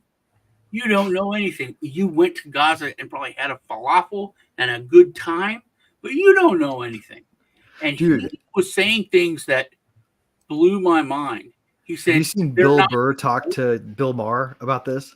Similar attitude. Yeah, yeah. Badass. But this dude said Palestinians aren't real people. He said nobody wants them. Because I've learned that it was the What a bunch of Brits, crap. the Brits who went in there and did this, and all those people are Jordanians. They just made up this thing. Oh, we're now Palestinians, but they're all Jordanians. But he said nobody wants them because they're psychos. He said, except for Iran. Iran wants this for some crazy reason, but Jordan doesn't want them. Egypt doesn't want them. None of these people are opening their borders. None of these people are helping them. Saudi Arabia doesn't want them. This is the son of one of the founders of Hamas saying Hamas. But would you want them either? Think about this. The U.S. government and Israel are going after them to exterminate them wherever you put them. Yeah, but he's like, they're going to die. He's like, they don't. And he said, if way to like get a your country million of them die, but the Hamas. This is what he said. Hamas looks at it. We have 100,000 soldiers. We care about them. If we kill 2 million civilians but protect our soldiers, that's all that matters. It's just the level of hatred is we can't understand it. And this is the dude's, his father founded Hamas. You can at least sympathize with it. I mean, if let's say that Austin, you're in Austin, right? So let's say that Austin was held by a foreign power that hated you for 80 years, and now they're it's like, do you not think there would be an Austin version of Hamas? I do, right? There would be. Like, where's the source right? of the hatred? It's Big like, they're gonna surprise. come You in and target a steal all group of of our people land? with state violence, and what happens, right? You create extremists. Yeah, it's a natural thing. I think it's a good human Like, you think reaction. we would have learned to that evil. from Afghanistan Right. in the 80s before. Mhm. Had we might not Oh, have speaking of which, real quick, done a some of the current stupid event. stuff we've done that A caused current event like, that mirrors something Osama from to be that trained. whole 9/11 thing. That, if you remember, it was like a month or a month and a half before 9/11 that a news crew interviewing the head of state, I believe, of Afghanistan, Mhm. and they had a bomb in the camera, and they assassinated So him and his whole team. That happened right before 9/11. And what just happened recently over there, Iranian right, President. right. yeah. So what Uh, here's a question. his What 9/11s are we helicopter fell creating hard. by our actions now? Right? Like, because Osama bin Laden got Well, trained who did because of our 9/11? proxy war with Russia Right. in Afghanistan in the 80s, right? That's why he got trained. We actually paid for it. The CIA He was taught CIA, Osama I'm bin sure. Laden how to be effective. So, yeah. So, Lisa, like- what were you trying to say about the Iranian president? That his helicopter had a hard landing is what the newspapers were saying, and then he was missing for a while, and so Now he's dead. Yeah. now And the he's foreign minister was with him, supposedly dead. and I don't know, a Yeah, couple they others. said it was a crash. They finally said, I- yeah, it's a crash. I tend to Let me- think I'm going to go with the idea that it was extremely foggy. I'm not going to be conspiratorial on this one. It was extremely foggy. The other two helicopters said, no. And this one marched on because it's the president, and poor decision making. They didn't have a lot of the technology that, say, a lot of newer helicopters have. And the pilot erred, dumbass. But does it really make a difference? Hell no. You know why? They were flying Because VFR, the basically. Supreme leader, the Khomeini of Iran, it's a theocracy. He wasn't in the helicopter. Only the president of Iran, who's in charge of government sewers and dams and government taxation and government, issues of state, and not the theocracy. Well, completely you had different. to have some power because I saw videos of women celebrating and drinking wine, and they're supposed to be, in mourning or whatever. But apparently, it was a great day over there. It's sort of the way you can think about the government there is it's more of a parliamentary model. You can think of their president as more like a prime minister, with their council of elders acting as a head of government. Like he's the head of state. And it's a constitutional monarchy where the guy who's in the constitutional monarch is elected. Is sort of how it works. Well, the constitutional monarch, no, it's a theocracy. George Washington one, right? It's a theocracy, but like if you want to think about it in terms of like a Western government, it's a lot more like Britain in what the president does as prime minister. The Sharia law, right? Like, see, can I say something? And it's a sad state of affairs, but I don't trust what the Western media has told us about Iran. I used to. Yes. I don't believe it. I haven't it's trusted like, that it's a for a long theocracy, and it's like, I've known some Iranians, man. man. I don't really believe Iranians half are the cool stuff with they me. tell me now. So that's another thing that this dude, who's the son of one of the founders of Hamas, said we don't want Islamics in the government. He's talking about everyone else. He's talking about Egypt. He's talking about Saudi Arabia.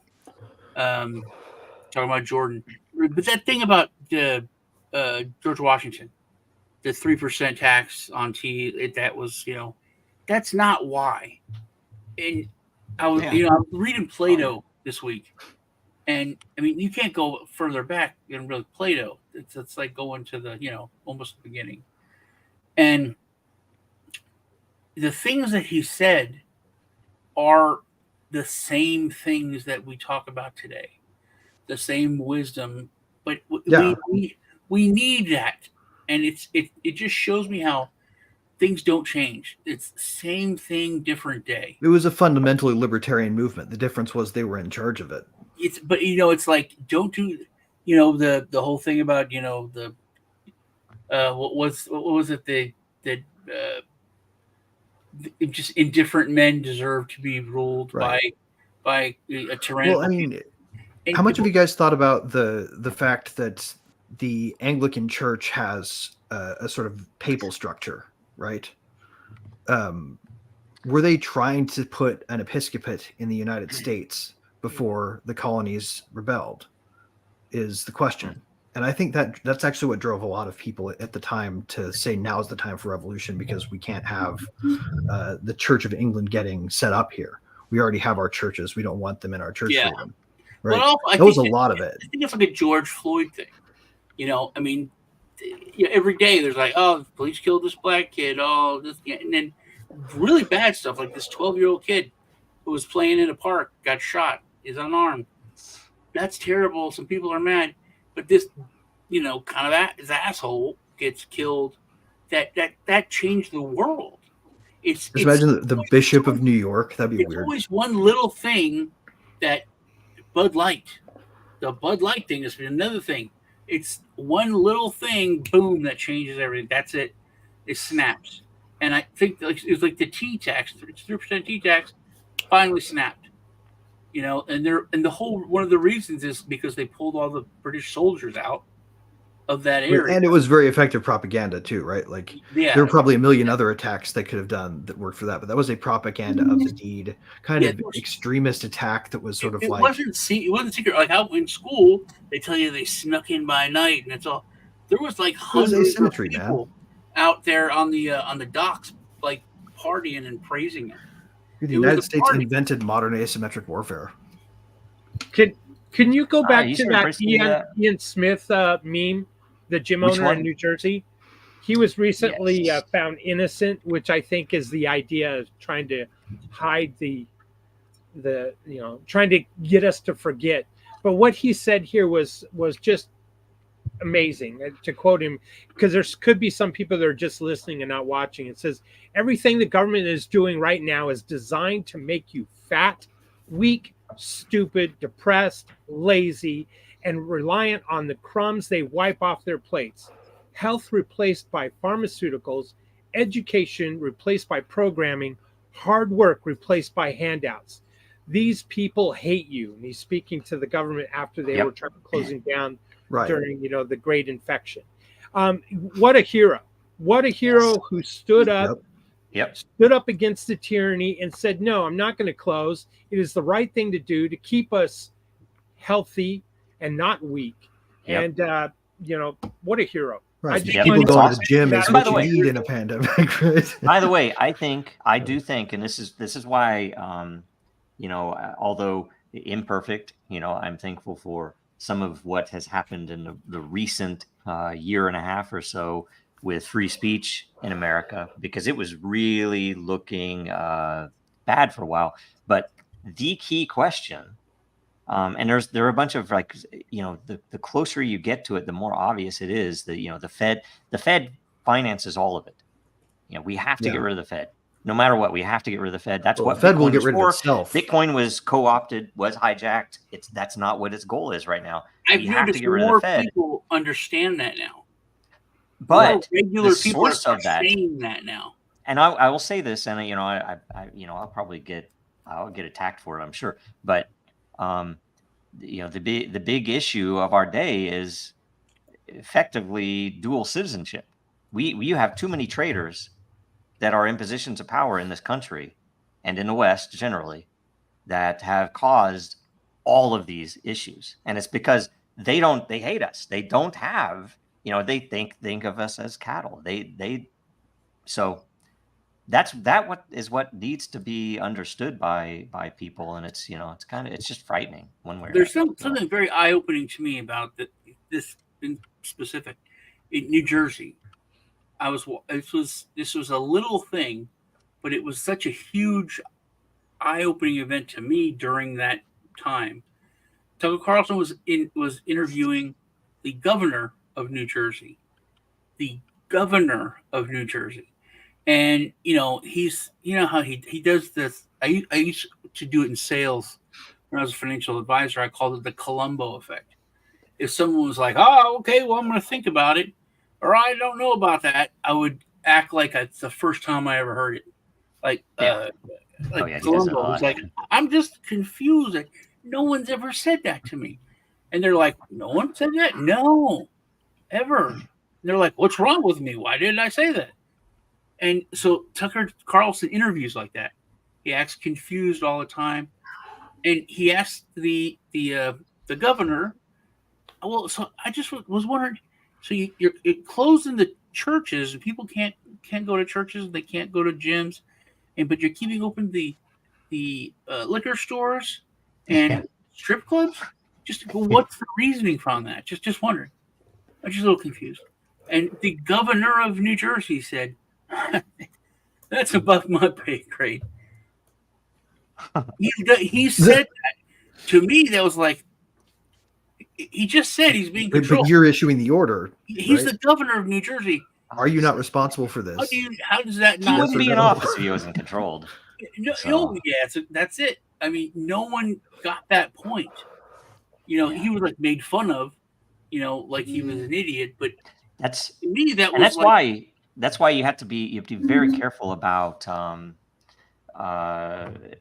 religious followings of politicians. I mean, it's like, I was a Trump supporter mostly because I knew he could disrupt stuff and shake stuff up.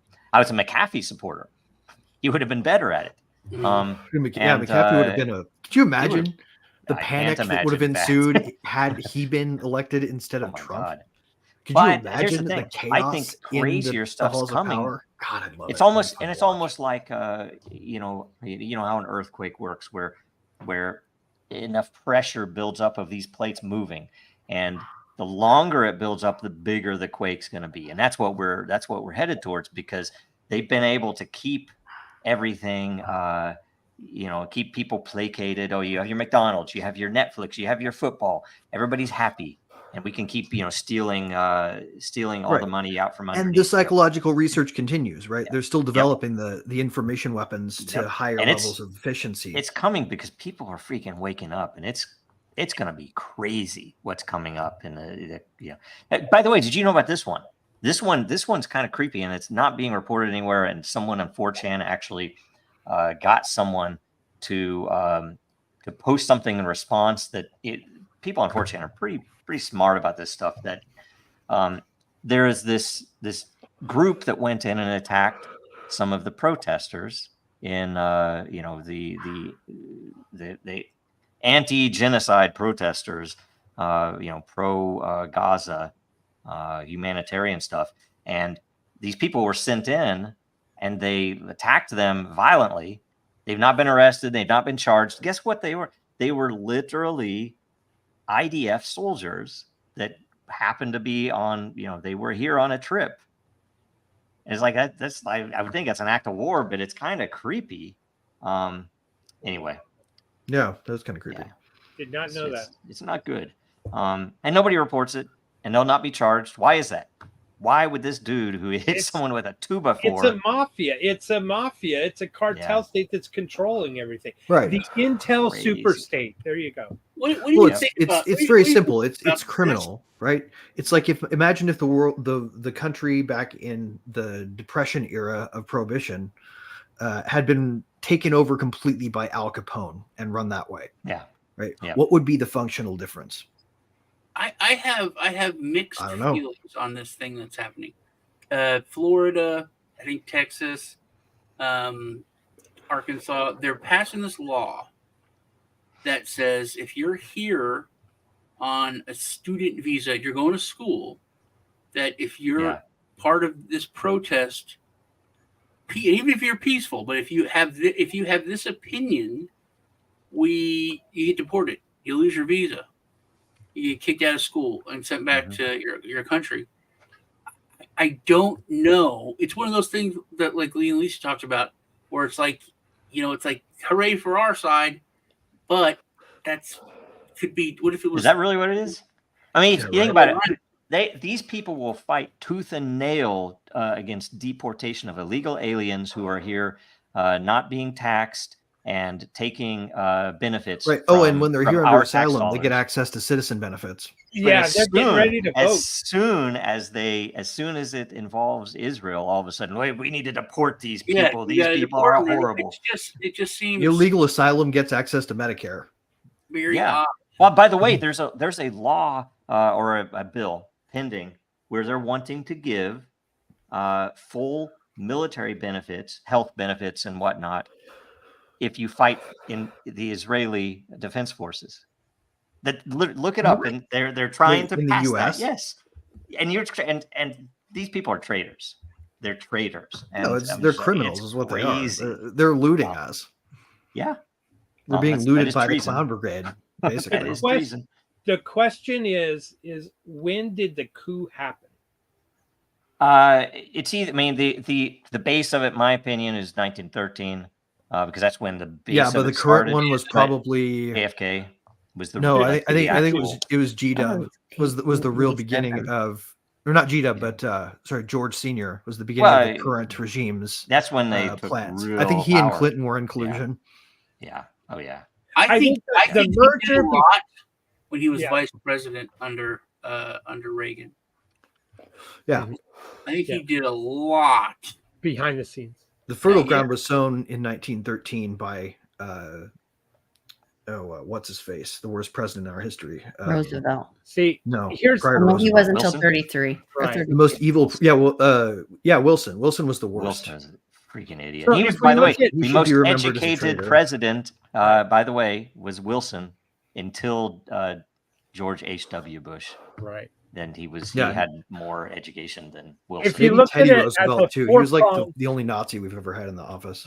Yeah. If you look at it as a 4-prong item, you got the banking, Here, check that off, 1913, right? And the taxation. Then you have the military-industrial complex that's building up in the 50s, right? 60s. Right. Then you have the intelligence, CIA, same thing, building up at that point. And then we take out JFK, or they take out JFK, right? And so then the last item is MK Ultra, or excuse me, Mockingbird, where we got to take over the, intelligence got to take over the media. MK Ultra was important too. Yes, and all of that come together is kind of like the branches of evil, or the roots of evil that grew up to be this tree that's got to get cut out and rooted out. Yep. But, the funny thing is, all of it sort of looks like a malignant AI, right? If a super intelligence of pure evil were to come to power and start doing stuff, it would look a lot like the people currently in charge. I think their solution to it is to outcompete it. Right. The fear I have is maybe it's just like the topic today is the doctors who are trying to come up with these ideas and research a way of extending our lives. They're doing it for the right reasons, but they're going to get co-opted by big pharma. Well, just the same is AI is going to get corrupted, or already is. Maybe some of these people who are developing trying to build up society. But there's open source AI out there too that's actually pretty goddamn amazing. Yeah, and it's getting better. Yeah. The good guys have a side in all the fights that is not a completely hopeless position. Oh yes. I don't know if y'all remember, there's a guy that he said that he created a car that ran on water. Yeah. Back I think in the 70s, and then he poisoned. His patent was stolen. That reminds me of an interesting piece of news. And then he, but it's coming back out. Like people are starting to. So a giant lithium discovery was made in the United States recently. This is news. Really? And you know where it was? Grand Canyon. It was in the effluvium from fracking. Basically, the water that you inject using the hydraulic pressure was leaching minerals out of the tar sands, and the minerals leached out happened to be this massive discovery of lithium. The process of fracking extracting the ability to make 60% yields off of this ore, or off of this liquid. When you extract it, it's basically like the biggest find in the world. Yeah. It makes North Dakota, it makes the Chinese situation that whole area up north, right? Yeah, that's great. And it may be a side effect of fracking altogether. Yeah, I don't know if that's been found in Texas. About prices difference, like McDonald's, Taco Bell, that kind of stuff in the past 4 years, how it's went up dramatically. Yeah, I think if we looked at Bitcoin versus just the dollar. Oh yeah, so that's how insane, much like how many Big Macs could you get for 0.001 Bitcoin, dude? The pizza. That's my theory, dude. Versus crypto is valued in dollars as an accurate measure of the real rate of inflation. Yeah, there is the Big Mac, what is the index or whatever. And by the way, I was going to say, I think that these people who are doing the, this life changing, the subject of today's show, those researchers will need to pay attention to what happened to Bitcoin. I do think that projects that have that are up against powers that be have to consider culture as their most important component. That if they don't maintain that culture, it will be co-opted for evil or for the wrong use, or to totally disable it. Right. It's super important for any project, and that's why they don't want kids to have an understanding of common culture or anything else. That's why they try to kill that. And by the way, this when a billionaire dies, who inherits their senators should be buried with him like a pharaoh. That should be the way that you want to be a senator. Sure. Speaking of take any of the. There's a military law that is coming up. So it's not a government. It's a military. It will be. You can get an Article 15 court-martialed for using the wrong pronoun. Oh boy. I think if the law is allowed This new into speak. the military that way, that makes it more common to where it's like it's a normal thing, then move into regular society. That's a scary thing. Yeah, it is. Changing the subject real quick, Lisa, can you mentioned something about the House passing the major crypto legislation? Yeah. Fill us in on that, because I'm kind of watching it, but I looked at the article and it says a fiction point. It's blah blah blah SEC, but I also said that it says that it's not the friction point. I'm sorry, but it also provides clarity for which tokens will be responsible of the U.S. Securities Exchange Commission on how such projects could attain regulated status with the agency. That's part of that bill, and that's kind of scary. It is and it isn't, because to me, I've been so tired of watching Gary or whoever's in charge making up rules that we the people are supposed to be having our representatives, create laws that protect us or that are our voice or whatever. And so, we've been asking Congress to do their job. Is that what they just did? Or did they just hand Gary a hammer? I don't know. But I haven't had time to read through it. I just saw the news kind of break this morning, so I wanted to share that article. The law itself is highly favorable to the space in one sense, right? In that the projects that are going to come online and start building now will be able to choose the side that allows for full decentralization and will be able to be left alone while they create, right? What it pretends for the people who have already been trapped by all their mud, right? All the crap, all the uncertainty that they've used to exploit lawsuits against good projects. The effect is far from certain. Let me put it a different way. If these people in power, I'm putting that in quotations, if they really are a mafia cartel regime, then anything that comes out of that regime, to me, is counterproductive to what we're trying to accomplish, or counterproductive to our freedoms. So yeah. I kind of think that, you're going to get the pluses and the minuses, and you hope that there's more pluses than minuses. But all in all, it's still going to probably add up to a big fat minus and a big fat negative towards our, sovereignty. Crypto was created, again, I say it over and over, to eliminate the third parties. Third party is government. And my transaction in my project that I'm building, or your project that you're building, or the projects that we're supporting, or whatever, government doesn't need to be in the middle of that. We lost our authority. We used to need it, technologically speaking, and then blockchains were invented. When we had our purse, we lost the purse strings back when they invented the Fed, and they could just print money, so on. But our government lost the control of the purse strings when Bush, I think it was Bush, it was under Reagan, but I think it was him that did it, made it so that government NGOs could get money from both the Fed and the government. And since they're not government agencies, they don't have to show. That was a tick in the ratchet for sure. But I think the source of that problem goes back to 1913. Like the CIA especially, they basically said they set up this NGO, they get the money, and they can use it to fund black projects, and they don't have to report it. That also coincided with the internationalization of the Bank Secrecy Act's approach to anti-money laundering, interestingly. And it was NGOs that they funded with that pushed the international spread of our broken model. Did you know that there's two, and they're set up by the CIA? Financial mass surveillance. One of it's like the DNC, one of it's like the RNC, but there's like an extra letter in there. And they're both owned and created by the CIA.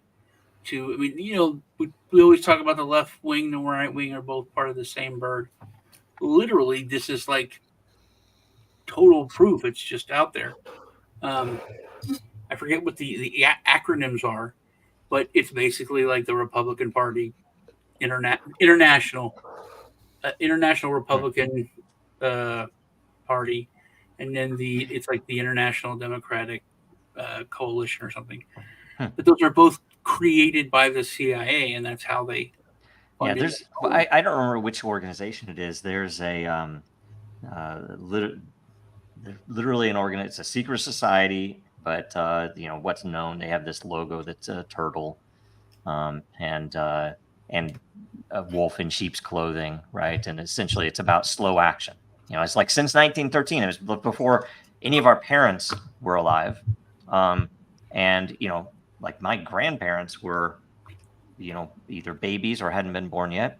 And you think about that, it's 3 generations, and that they didn't have any power back then. So, and this stuff happened, and it was by someone else in some trader in Washington, and it still exists. And they keep ratcheting it up. Yeah, okay, we'll kill a senator. Okay, we'll kill a president. Okay, we'll destroy some buildings and make sure that you guys have to go to war. And there's our blood sacrifice again. Industrial black magic. Okay, so super state, the Intel super state, industrial black magic. All right, so let's just start the close out because we have 10 minutes less. What's going on this week, Lisa? Start with you. I had a really great interview yesterday with my friend Skullcap Savant. He's in the chat right now, and he brought to my attention the DTCC changes that are coming this coming weekend, over the Memorial Day weekend.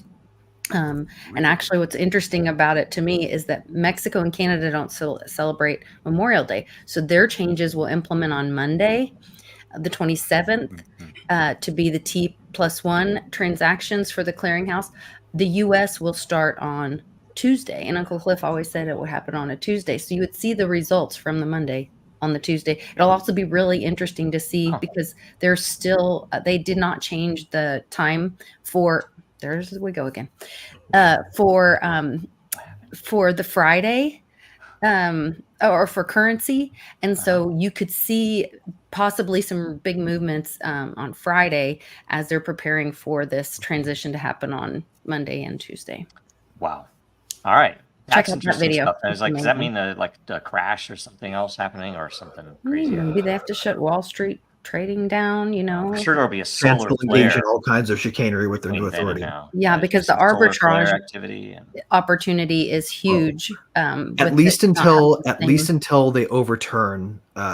This is the key thing to remember here, right? They're going to overturn Chevron deference, and when Chevron deference is overturned, the interpretive authority of agencies will be a lot more or a lot more difficult to run without being challenged. Greg, I'm going to have you on to explain the Chevron. I want to know more about this because I don't understand enough about Chevron deference is the doctrine that says when there's an ambiguous law, we go with the agency's interpretation by rule. We don't interpret it ourselves, say the courts.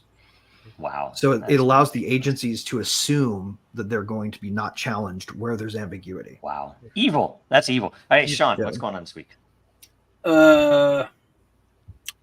got an interview with Joe Rotes tomorrow. All right. Good deal. I was I might be good to have Greg on too, but so we're going to talk about a lot of crazy stuff. I have some other interviews that I've been trying to work on.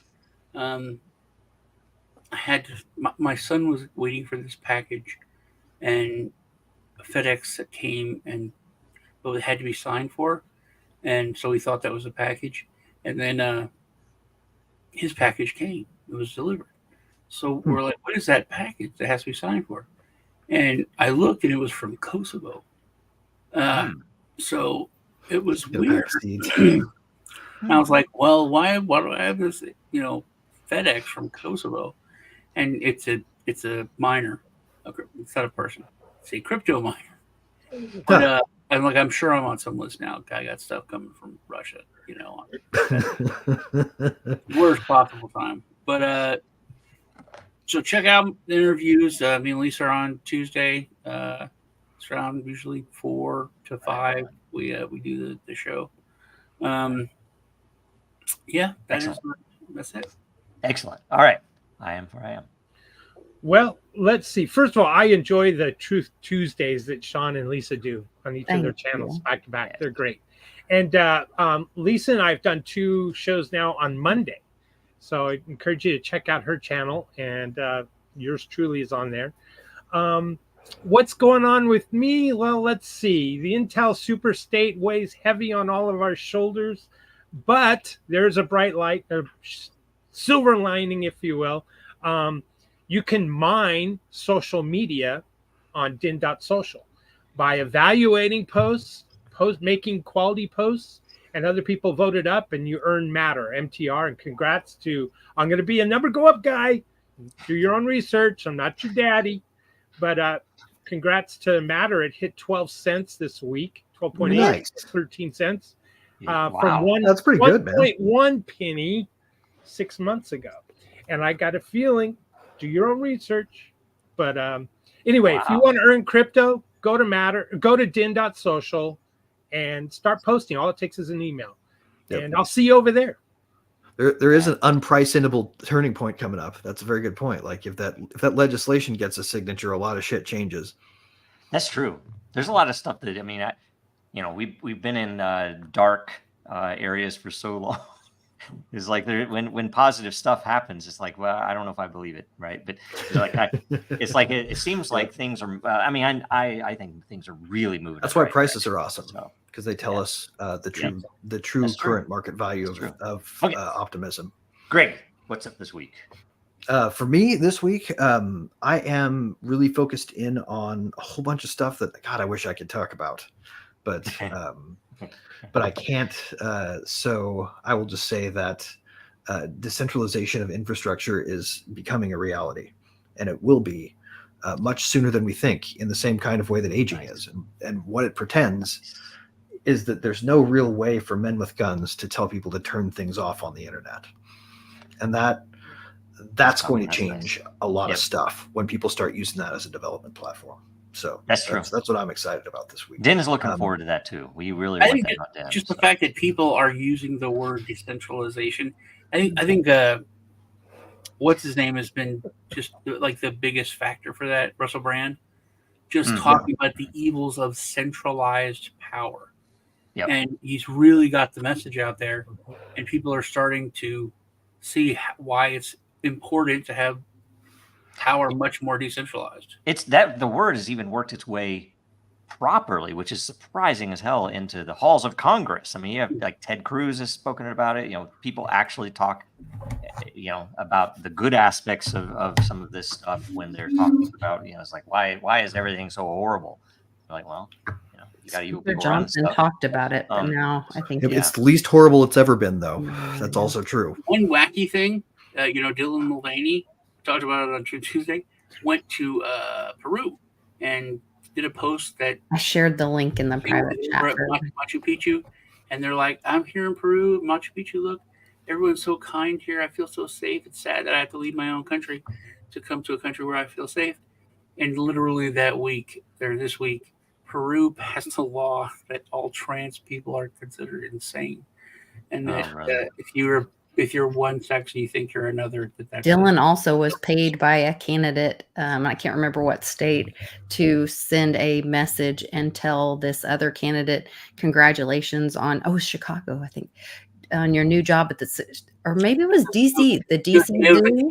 It was a cameo. They went on they went on Cameo and paid them to make it. To celebrate their new job at the DC Zoo with rhinos. Amazing how people will be illiberal for their own causes, and then liberal toward illiberal for their own societal ills that they want to target, and liberal for the ones that they want to approve of, without any scruple. Joe, what's up with you? For me, go to Dracaria World on X. Twitter, X. The pinned post is the white paper, and I think there'll be an announcement today. I did a walkthrough on it on Super Happy Dragon Lucky, about 45-minute walkthrough of some major updates to the spawning model, and it's an algorithmic thing, and there's some really amazing stuff in there, so go check that out. And giving away the first gateway keys this week. So pay attention. Go get some gateway keys. It's the only way you'll be able to get a dragon egg. 50 in seconds. The first season. Yes. All right.